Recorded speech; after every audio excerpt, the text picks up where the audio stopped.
अस्सलाम वालेकुम व्यूवर्स। आज की वीडियो में हम लोग क्लास 9 के बायोलॉजी से चैप्टर नंबर 7 के हमसे कुछ डिस्कस करेंगे और चैप्टर का नाम हमारे पास है बायो एनर्जेटिक्स।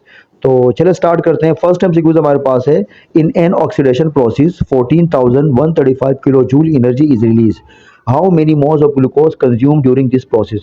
तो इस एमसीक्यूज में पूछा गया है कि एक ऑक्सीडेशन प्रोसेस है जिसमें 14,135 किलो जूल एनर्जी रिलीज हुई है, तो इसमें कितने ग्लूकोज के मॉलिक्यूल कंज्यूम हो चुके होंगे। तो इसमें ऑप्शन ए है 1, ऑप्शन बी है 3, ऑप्शन सी है 5 और ऑप्शन डी है 10। तो सबसे पहले आपको ये पता होना चाहिए कि एक ग्लूकोज का मॉलिक्यूल जब कंप्लीटली ऑक्सीडाइज होता है तो उससे एनर्जी रिलीज होती है 2827 किलो जूल। यहाँ पर अगर हम 2827 किलो जूल एनर्जी को अगर हम 5 से मल्टीप्लाई करेंगे तो हमारे पास आंसर आएगा 14,135 किलो जूल। तो यहाँ पर ऑप्शन आएगा सी यानी कि 5। सेकेंड एमसीक्यू में पूछा गया है कि stage of aerobic respiration takes place at the cristae of mitochondria. तो एरोबिक रिस्पायरेशन का कौन सा स्टेज है जो कि क्रिस्टी के अंदर होता है। हम ये जानते हैं कि जो एरोबिक रिस्पायरेशन है उसको 3 मेन स्टेजेस के अंदर डिवाइड किया गया है। पहला स्टेज कहलाता है ग्लाइकोलिसिस। तो इस एमसीक्यू में पूछा गया कि वो कौन सा स्टेज है जो कि क्रिस्टी के अंदर होता है। क्रिस्टी इनर मेम्ब्रेन को कहा जाता है, जो माइटोकॉन्ड्रिया का फोल्डेड मेम्ब्रेन है उसको क्रिस्टी कहा जाता है। ठीक है, तो ऑप्शन ए हमारे पास है इलेक्ट्रॉन ट्रांसपोर्ट चेन, बी हमारे पास है ग्लाइकोलिसिस, सी ऑप्शन हमारे पास है क्रेब्स साइकिल और डी ऑप्शन हमारे पास है C3 साइकिल। तो यहाँ पर ऑप्शन आएगा ए यानी कि इलेक्ट्रॉन ट्रांसपोर्ट चेन। बाकी जो ग्लाइकोलिसिस है ये साइटोसोल के अंदर होता है, जो साइटोप्लाज्म का लिक्विड पार्ट है। क्रेब्स साइकिल जो है ये बाकी जो क्रेब्स साइकिल है ये मैट्रिक्स के अंदर होता है। ठीक है, मैट्रिक्स एक गाढ़ा फ्लूइड है जो कि माइटोकॉन्ड्रिया के अंदर पाया जाता है। और C3 जो है ना, C3 साइकिल ये डार्क रिएक्शन को कहा जाता है और डार्क रिएक्शन क्लोरोप्लास्ट के अंदर होता है। तो यहाँ पर तो इसका कोई रिलेशन ही नहीं है। ठीक है, इन तीनों के साथ। तो यहाँ पर ऑप्शन आएगा ए यानी कि electron transport chain. Third MCQ में पूछा गया है कि in a process of cellular respiration 180 ATP molecule are produce, how many moles of glucose consume during this process. तो इस एमसीक्यू में पूछा गया है कि एक प्रोसेस है सेलुलर रिस्पायरेशन जिसमें 180 ATP मॉलिक्यूल प्रोड्यूस हो चुके हैं, तो इसमें कितने ग्लूकोज के मॉलिक्यूल खर्च हो चुके होंगे। तो ऑप्शन ए हमारे पास है 2, ऑप्शन बी है 5, ऑप्शन सी है 8 और ऑप्शन डी हमारे पास है 10। तो यहाँ पर ऑप्शन आएगा बी यानी कि 5। हम ये जानते हैं कि एक ग्लूकोज का मॉलिक्यूल जब कंप्लीटली ब्रेकडाउन होता है तो उससे 36 ATP मॉलिक्यूल रिलीज होते हैं। ठीक है, तो अगर हम 36 को 5 से मल्टीप्लाई करेंगे तो हमारे पास आंसर आएगा 180 और ये वैल्यू चेंज भी हो सकती है। ठीक है, तो आपने फिर करना क्या है कि जितने भी ऊपर आपको मॉलिक्यूल ATP मॉलिक्यूल होंगे आपको मल्टीप्लाई करना पड़ेगा 36 से। फोर्थ एमसीक्यू में पूछा गया है कि loss of electron and proton is called oxidation reaction, reduction reaction या रिडॉक्स रिएक्शन। तो हम ये जानते हैं कि ऑक्सीडेशन रिएक्शन के दौरान इलेक्ट्रॉन एंड प्रोटॉन लॉस होते हैं एंड रिडक्शन रिएक्शन के दौरान इलेक्ट्रॉन एंड प्रोटॉन गेन होते हैं।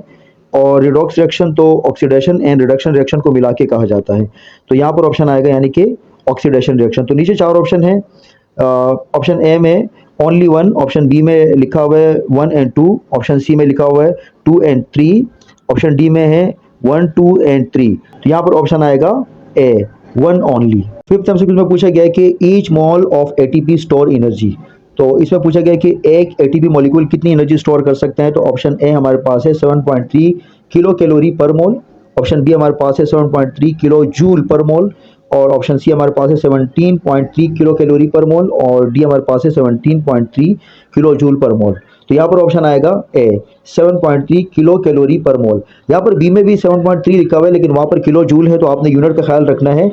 तो आपने जो ऑप्शन उठाना है तो उसमें आपने देखना है कि 7.3 किलो कैलोरी पर मोल होना चाहिए। ठीक है, तो यहाँ पर ऑप्शन आएगा ए यानी कि 7.3 किलो कैलोरी पर मोल। सिक्स एमसीक्यू में पूछा गया है कि fundamental molecule produce during the photosynthesis.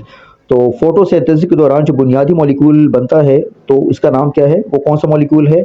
Option A हमारे पास है ग्लूकोज, ऑप्शन बी है अमाइनो एसिड्स, ऑप्शन सी है फैटी एसिड्स, ऑप्शन डी हमारे पास है न्यूक्लियोटाइड।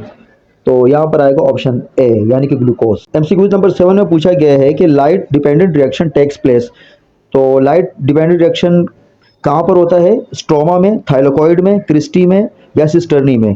तो यहाँ पर ऑप्शन आएगा बी यानी कि थाइलाकोइड में। बाकी स्ट्रोमा जो है ना इसके अंदर डायरेक्ट रिएक्शन होता है, क्रिस्टी तो माइटोकॉन्ड्रिया का पार्ट है और सिस्टर्नी गोल्जी बॉडी का पार्ट है। ठीक है, तो यहाँ पर ऑप्शन आएगा बी यानी कि थाइलाकोइड। एट एमसीक्यू में पूछा गया है कि reaction in which the solar energy is transferred to glucose from ATP and NADPH2 takes place in the stroma. तो यहाँ पर डार्क रिएक्शन की बात कर रहे हैं, क्योंकि हम जानते हैं कि डार्क रिएक्शन के दौरान जो है ना एनर्जी ट्रांसफर होती है एटीपी से और NADPH2 से।